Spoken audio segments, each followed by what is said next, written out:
A mellifluous Afro-Caribbean voice, sloppy even could be heard, mellow song of the dirty vicar. He squeaked. He squeaked. Had suspected that Patty didn't squeak. It must have been the Caribbean coming over through Patty's electronic gadgetry. Here is a list of characters so far.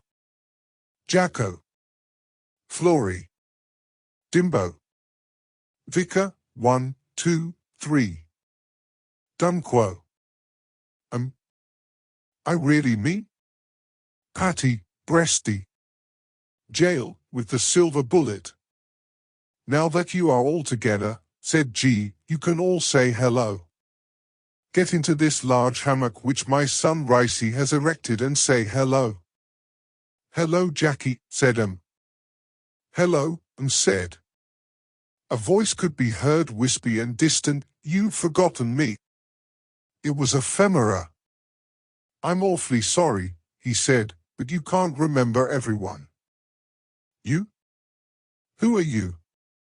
Who said that? What? Said and in another skin nearly left. Woolstonton Grammar School Book 1983.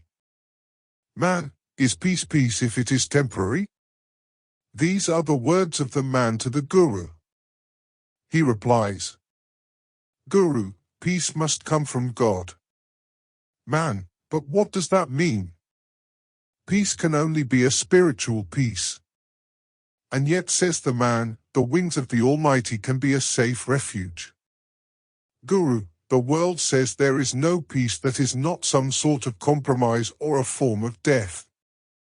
Man, surely there has to be peace that is not death. Guru, to keep constantly active gives a peace from absorption. Man, people who drink or take drugs are seeking peace and possibly find a kind. Guru, but there are always, in society, consequences for the pursuit of this kind of peace which is generally antisocial. Man, but then did not Jesus say, go sell all that ye own and give to the poor, which is antisocial in that for most it is only a desire to do so and perhaps no one knows how to do it without causing complete social disruption and persecution or chaos as a result of abandoning everything we have. How many can say they have done that with all the money we have today? Guru, he also said, seek ye first the kingdom of God and all the rest will follow. Man, are not these teachings that lead inevitably, if practiced, to social ostracism and rejection? Guru, the untouchables in India are the ghosts of our society, but for the West they embody your material corruption. Man, but are they not also objects of fear as ghosts are in the West? Man, what do you mean? Guru, we believe in life as a whole. The world is only one consciousness, the physical has its counterpart in the spiritual. A little mad you might say. Man, but surely one cannot truly find peace until one is prepared to act, not irresponsibly or impulsively. Guru, you have the morality of redeemed desire. Man, but with the courage. Am I the object of persecution? It's a story of history, a history of degradation and the most awful pride. Pride? Was it pride for him to stoop in those days before to crouch in his dirty oily dust-caked coat? The effort. Weak muscles, stomach the cup of the mind. He could not drink, it was too cold when coat dragged in the dust, icy blasts, surrounded by dead cold pebbles and muscles not his own, voices into his grey brain, soft brain. He tried to put his brain into his hands, metaphorically anyway, and didn't realize at the time the respect in which he was held. Black oily brushes, Wolf rocking quietly in the concrete factory.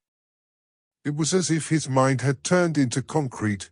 He only wanted to take him's brain, heat his concrete, such glee, such ungainly glee he would have had, to heat the concrete with a blow lamp like the soldiers in a huddle gambling for the robe of Christ. In his imagination.